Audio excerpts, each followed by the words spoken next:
అందరికీ నమస్కారం. Welcome to it's you TV. ప్రస్తుతం మనతో పాటు ఉన్నారు ప్రముఖ ఆధ్యాత్మికవేత్త, పూర్వపు యాదగిరిగుట్ట అర్చకులు, రిటైర్డ్ ఆంధ్ర ఉపన్యాసకులు డాక్టర్ సందుకుల కృష్ణమాచార్యుల వారు. గురుగారితో మాట్లాడి మంచి విషయాలు తెలుసుకునే ప్రయత్నం చేసేద్దాం. అంతకంటే ముందు ఇటువంటి ఆధ్యాత్మికపరమైన వీడియోస్ కోసం ఇప్పుడే మన ఛానల్ని సబ్స్క్రైబ్ చేసుకోండి. నమస్కారం గురుగారు. శుభాకాంక్షలు, కృతజ్ఞతపూర్వక ఆశీస్సులు.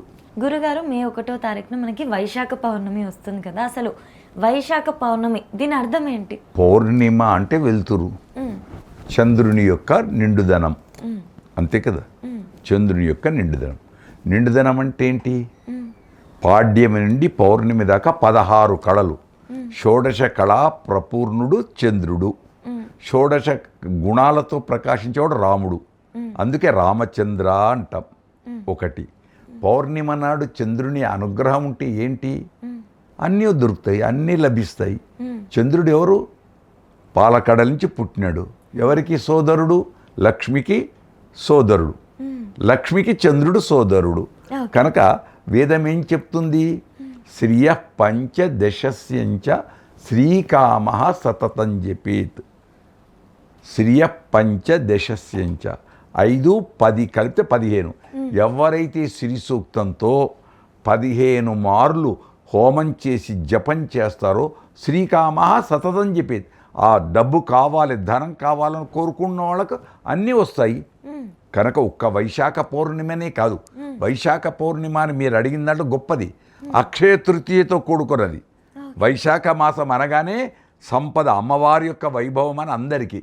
కానీ ఏ పూర్ణిమకైనా సరే 12 పూర్ణిమలు, అధిక మాసం వస్తే 13 పూర్ణిమలు. ప్రతి పౌర్ణిమ నాడు కూడా గొప్పగా ఆరాధించవచ్చు లక్ష్మిని. ఒక్క పౌర్ణిమ కాదు, శుక్రవారం అని స్త్రీలు అమ్మవారు అంటారు. ఎప్పటి సర్వకాల సర్వావస్థలందు అమ్మ అనుగ్రహం. కనుక పౌర్ణిమ నాడు మీరు చెప్పింది అమ్మవారి ప్రసన్నతకు శుభం, జయం ఇవి వచ్చేది. అందుకోసం మనం కల్పించుకొని ఇవన్నీ ఊహించుకున్నాం. పెద్దలు చెప్పారు కన్నా ఆచరిస్తున్నాం. ఆచరించే వాళ్ళు ఆచరిస్తారు, ఎవరు లేకున్నా అయ్యో ఒక నమస్కారం. కానీ శ్రీ సూక్తంతో ఎవరైతే హోమం చేస్తారో, ఆ ఆశీర్వచనం తీసుకుంటారో అది గొప్పది. ఒక్కసారి శ్రీ సూక్తానికే గొప్ప ఫలితం.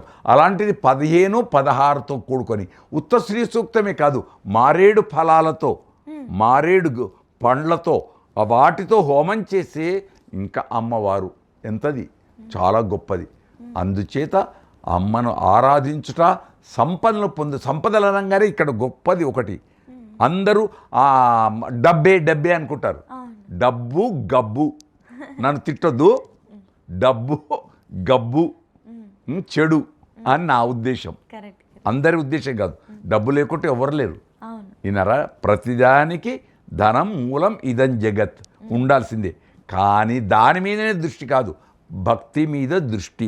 ఆ డబ్బు అనేది ఏదైతే ఇది ఉందో, సంపద, విద్యా సంపద కావచ్చు, ఆరోగ్య సంపద, అన్ని ఐశ్వర్యాలతో కూడుకున్నది, అన్నిటితో కూడుకున్నది అమ్మవారు. ఆదిలక్ష్మి, అష్టలక్ష్ములు, మొత్తం సమస్తం జగత్. ఆమెకు 108 నామాలున్నాయి, 1000 నామాలున్నాయి. కనుక అమ్మను ఆరాధిస్తే సంపదలనేవి అన్నీ వస్తాయి. సంతాన లక్ష్మి ఉంది, సౌభాగ్యలక్ష్మి, ఎన్ని కావాలో అన్నీ ఉన్నాయి. అది శ్రేష్టమైంది, శుభం. ఆ రోజు చక్కగా అమ్మవారిని ఆరాధిస్తే ఇంట్లో ఉన్న ఆర్థిక సమస్యలన్నీ కూడా పోతాయి గురుగారు. గొప్పవి ఆర్థిక సమస్యలే కాదు, ఆ పౌర్ణిమ నాడు పాయసంతో చేస్తే, ఇంకా నైవేద్యం చేస్తే అమ్మకు పాలకడలి కదా, ముద్దంచి పుట్టింది కదా పాయసం. అంతేకాదు ఇంకొకటి ఇక్కడ రహస్యం సూచిస్తున్నాం, తప్పు పట్టద్దు. ప్రతిరోజు వెండి గిన్నెలో పాలు ఉంచి, శ్రేష్టమైన పాలు ఉంచి, మేడ పైన ఆ చంద్రుని కిరణాలు అందులో పడేటట్టు చూసి దంపతులు తీసుకుంటే సంతానం, మంచి సంతానం. అంతేకాదు పౌర్ణిమ నాడు 16 కళలు ఉంటాయి కాబట్టి ఔషధులకు నిలయం ఆయన.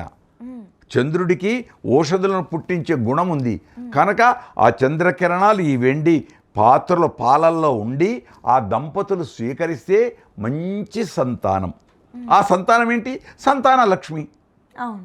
పైకి లక్ష్మి మనం తలుచుకొని వచ్చేది చంద్రునితో, కనుక ఆరోగ్యానికి ముఖ్యమైనటువంటిది. సంతోషం. గురుగారు, వైశాఖ పౌర్ణమి రోజు ఇంట్లో ఎవరైనా పూజ చేసుకోవాలి అనుకుంటే ఎటువంటి పూజా విధానాన్ని పాటించాలి? ఎన్నైనా చేసుకోవచ్చు. పూజ అంటే చాలు. అన్నమయ్య ఏం చెప్పాడు? షోడశ కళానిధికి షోడశోపచారములు. ఇప్పటిదాకా రాముడికి 16 కళలు అని చెప్పాం కదా, అవే వెంకటేశ్వరుడికి చెప్పాడు. ఇది ఇష్టదైవం కాబట్టి షోడశ కళానిధికి షోడశోపచార పూజములు ఏముంటాయి?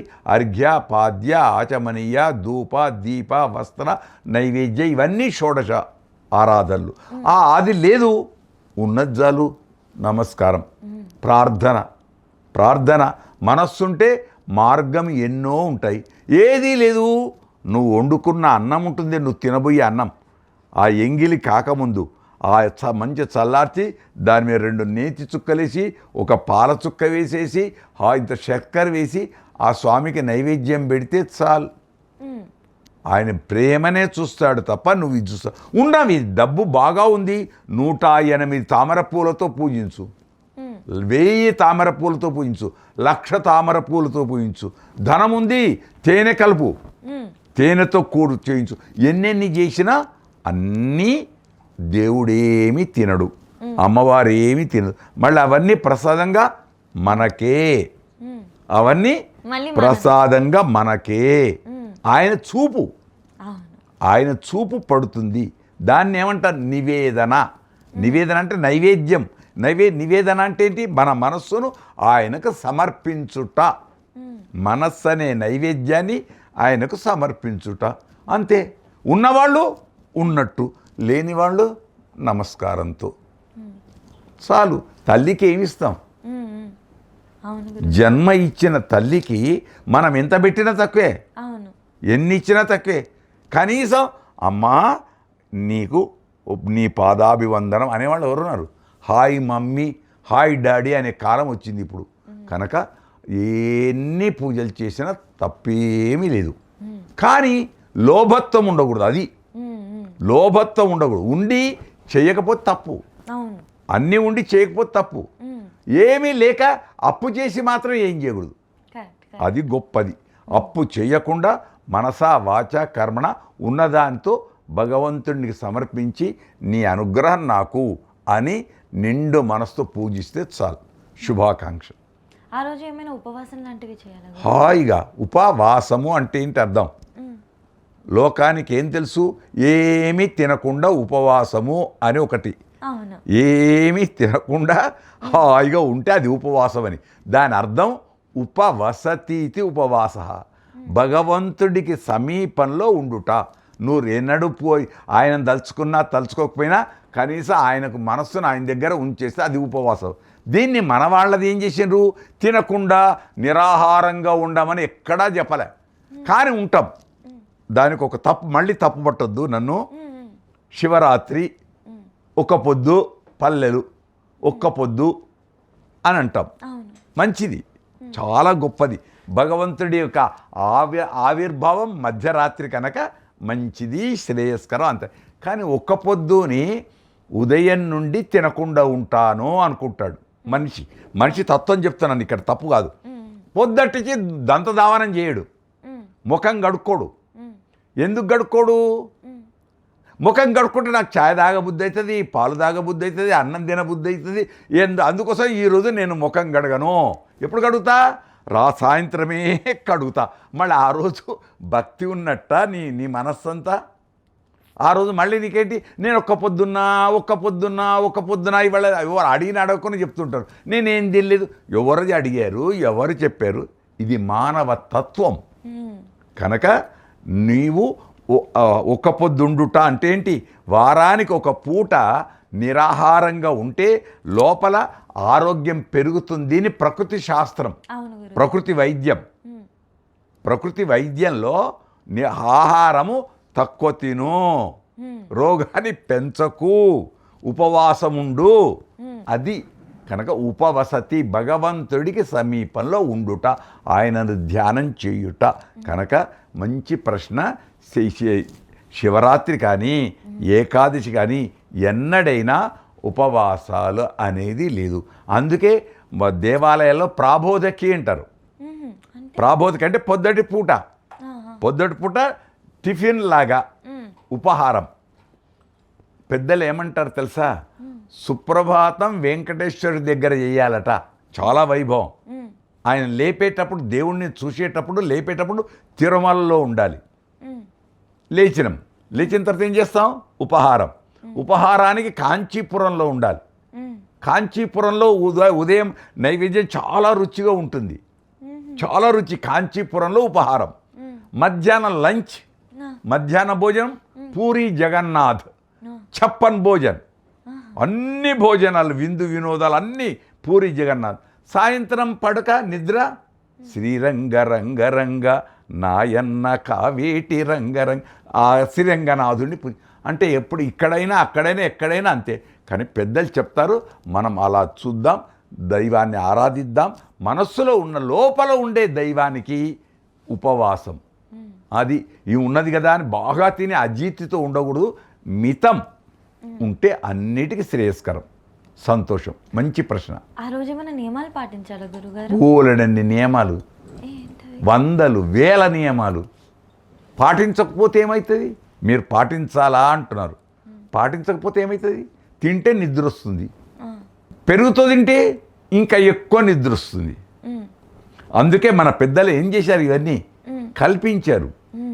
మన పెద్దలు శారీరక ప్రవృత్తి రీత్యా ఇవన్నీ కల్పించి ఇది బాగో, ఇది బాగో, ఇది బాగో, ఇది బాగో అని చెప్పారు. కనుక ఆ రోజు ఏది చేసినా సరే, కాకుంటే ఎంజాయ్ వద్దు. భగవంతుడి అనుగ్రహం అనే ఎంజాయ్ ఆయనదే. అందుకు సత్యనారాయణ వ్రతంలో కానీ ఏ పూజలో కానీ ఏం చెప్తాం? 10 మందిని పిలిచి ఇల్లంతా పరిశుభ్రం చేసుకొని ఆరాధించడమే. ఎన్నడైనా నువ్వు ఇల్లు కడుగుతావో కడగవో కానీ కనీసం పూజ అంటేనన్నా కడుగుతావురా నాన్న బిడ్డ. ఎన్నడైనా పెట్టవో దానం. పూజ అయినా పక్కింటి వాళ్ళకైనా ఇంత పెడతావు. కనుక దానం గుణం గొప్పది, అది 10 మందికి పంచుట శుభం. ఖచ్చితంగా గురుగారు చాలా చక్కగా వివరించారు. ప్రతి ఒక్కరు కూడా ఈ వైశాఖ పౌర్ణమి రోజు మీరు చెప్పిన విధంగా పూజ చేసుకొని అమ్మవారి అనుగ్రహం పొందాలని. మీరు వైశాఖ పూర్ణిమ కోసం అందరి కోసం కోరుతున్నారు కాబట్టి మా ఛానల్ ద్వారా, ఈ ఛానల్ ద్వారా, మీ ద్వారా, ఈ ఉద్యోగ పరివారం అధికారుల ద్వారా మేము మంచి ఆశీర్వచనం చేస్తున్నాం. వక్త్రాబ్జే భాగ్యలక్ష్మి కరతల కమలే సర్వదా దానలక్ష్మి దోర్దండే ధీరలక్ష్మి హృదయ సరసిజే భూత కారుణ్యలక్ష్మి ఖడ్గాగ్రి శౌర్యలక్ష్మి నిఖిల గుణగణాలంబతే కీర్తిలక్ష్మి సర్వాంగే సౌమ్యలక్ష్మి వయతు విజయతాం. నా కోసం కాదు, మయితు అంటే నా కోసం, వయతు అందరికీ, వయతు విజయతాం సర్వ సామ్రాజ్యలక్ష్మి. ఆ అమ్మవారి అనుగ్రహం అందరికీ ఈ మంత్రాల ద్వారా వచ్చుగాక. దేవుడికే వెంకటేశ్వరుడికే ఇవన్నీ ఉన్నప్పుడు మనమేంటి? కనుక స్త్రీని గౌరవిద్దాం.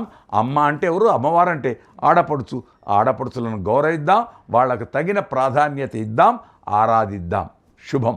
చాలా చాలా ధన్యవాదాలు జయం. గురుగారు.